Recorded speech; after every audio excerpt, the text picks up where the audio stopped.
Dit sal interessant wees as ons 'n lys kan maak van dinge wat verander het sedert ons 'n Christen geword het. Dinge wat ons anders doen of hoe ons anders dink oor dinge. Selfs lank na ons 'n Christen geword het. Een van daardie dinge in my lewe, na seker 55 jaar as iemand wat met die Here op pad loop, is die woorde die koninkryk van God. Kom ons dink vandag daaroor. Here, dankie vir die pad wat U met ons loop. Dankie vir die geduld wat U het. En dankie vir die insig wat U gee. En dankie dat U vandag vir ons wil leer. Amen. Ons lees Johannes 3 van vers 1 af. Daar was 'n man met die naam Nikodemus. Hy het in die party van die Fariseërs behoort en was 'n lid van die Joodse raad. Een nag het hy na Jesus toe gekom en vir hom gesê, Rabbi, ons weet dat U 'n leermeester is wat van God afgekom het, want niemand kan hierdie wondertekens doen wat U doen, as God nie by hom is nie. Daarop sê Jesus vir hom, dit verseker ek jou, as iemand nie opnuut gebore word nie, kan hy die koninkryk van God nie sien nie. Nikodemus vra hom toe, hoe kan 'n mens gebore word as hy 'n ou man is? Hy kan tog nie 'n tweede keer in sy moeder se skoot kom en gebore word nie? Jesus het geantwoord, dit verseker ek jou. As iemand nie uit water en gees gebore word nie, kan hy nie in die koninkryk van God kom nie. Wat uit die mens gebore is mens, en wat uit die gees gebore is gees. Moenie verbaas wees dat ek vir jou gesê het, jy moet opnuut gebore word nie. Die wind waai waar hy wil, jy hoor sy geluid, maar jy weet nie waar hy vandaan kom en waar hy heen gaan nie. So gebeur dit met elkeen wat uit die gees gebore is. Tot sover. As iemand nie opnuut gebore word nie, kan hy die koninkryk van God nie sien nie. Nikodemus was 'n baie interessante mens. Sy naam is al vol betekenis. In daardie tyd het iemand se naam iets oor sy karakter gesê. Hy is met daai doel groot gemaak.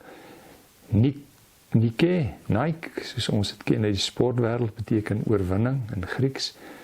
En Nikodemus, demos is volk, so die volk is die oorwinnaar. So van kleins af is vir hom gesê, jou volk is vir jou belangrik. En hy is so groot gemaak. Hy het in die eerste plek geweldig erns gemaak met sy godsdiens, wat vir die Joodse volk belangrik was. Trouwens nie net 'n gewone gelowige gewees nie, hy het aan die party van die Fariseërs behoort. Dis mense wat geweldig erns met hulle geloof gemaak het, en God in alle opsigte wou dien. En dan was hy, sê hierdie gedeelte, deel van die Joodse raad. Hy was 'n parlementslid gewees, in die samelewing hoog geag. En as deel van sy vriende se kontak met Jesus, die Fariseërs wat bedreig gevoel het deur Jesus, om wou sleg maak, wou doodmaak, het hy ook maar saam met hulle gepraat in die dag. Maar tog het hy iets anders in Jesus gesien, wat hy nie gesien het in die mense wat vir hom 'n voorbeeld gestel het, as goeie gelowiges nie. En hy wil agter dit kom, en daarom gaan hy in die nag na Jesus. En hy sê vir hom, U is anders, U leef anders, U praat oor God anders as ander mense, en God is vir U geweldig belangrik. Hoe werk dit? Hoe werk geloof? Hoe kry mense verhouding soos U met God? Dan Jesus se woorde, jy moet opnuut gebore word, om in die koninkryk van God te kom. En dis waar die skuif by my plaas gevind het, want ek het altyd doodgewoon verstaan, jy moet weer gebore word om in die hemel te kom, die koninkryk van God. En die koninkryk van God, die konsep in die Bybel het skielik vir my nie oopgegaan. Die koninkryk van 'n koning is 'n plek waar hy regeer, waar sy woord wet is, waar die mense die beginsels waar volgens die koning staan, verstaan en wil doen. En hulle het koninkryke geken, mag iemand wat beheer gehad het, die Romeinse regering byvoorbeeld, of in ons gewone samelewing, is daar reëls wat geld oor wat jou sterk en invloedryk maak. Byvoorbeeld, dat beheer en mag belangrik is. As jy beheer oor mense het, dan moet hulle aan jou steur, en dis waar jy in jou streef ook om te wees. Of prestasie. as jy dinge kan regkry, as jy baie slim is, as jy baie sterk is, en jy kry erkennings daarvoor. Dit tel geweldig baie in ons samelewing. Of in ons tyd jou voorkoms kan vir jou wêrelde oopsluit, of dit kan teen jou tel in sekere omstandighede. Of armoede, rykdom is iets wat ons heen werk. So dis hoe dit in ons koninkryk lyk. As jy hierdie dinge het, dan word jy hoog geag, dan is jy belangrik, dis waar jy streef.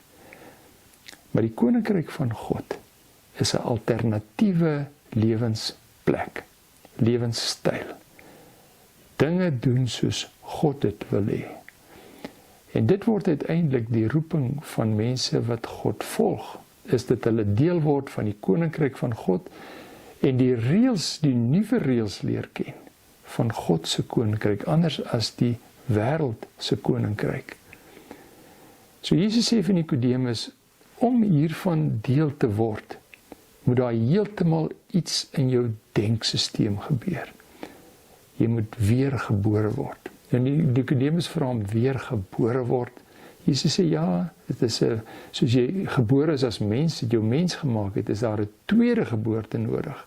'n Geestelike geboorte, iets wat in jou verstand gebeur.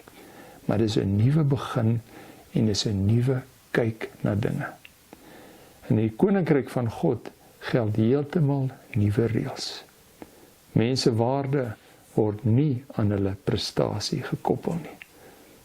Sagmoedige mense word hoog geag. Mense wat swaar kry, word raak gesien. In God se koninkryk het mense 'n begeerte om God te ken en hom gelukkig te maak. Dis waaroor hulle hele lewe gaan. Mense wat deur die samelewing uitgestoot is, wat byvoorbeeld treur, verstoot word, siek is, verwerp is weens hulle eie foute. Dis mense wat hoog geag word in die koninkryk. In die koninkryk van God is vrede geweldig belangrik. Nie teen alle koste nie, maar vrede wat beteken dat ek selfs 'n offer sal bring, sodat daar vrede moet wees. Dis die goed wat in God se koninkryk hoog geag word.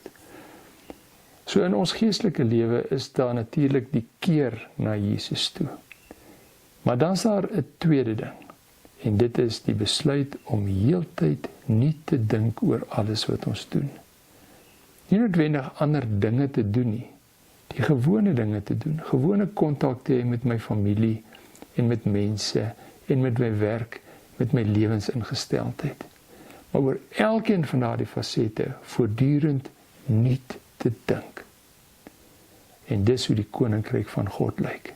Mense wat kreatief besig is om God se wil te soek in gewone dinge wat om hulle gebeur. En dis waarvoor ons geroep word. Nuwe mense wat nie dink. So die kontrole kom wanneer ons terugdink oor waarin het ek nie gedink in die laaste tyd. Nie net 10 en 20 jaar terug nie, in die laaste tyd, verkieslik tydens my laaste Bybelstudie, my stilte tyd. Waar het ek nie gedink? Dink ek anders as 'n jaar terug oor my werk, oor my familie, oor my vyande, oor my vrou, oor mense wat anders is as ek, oor my land. Heeltyd daag die Here ons om weergebore word, nie te dink. En dit is waarmee ons wil help.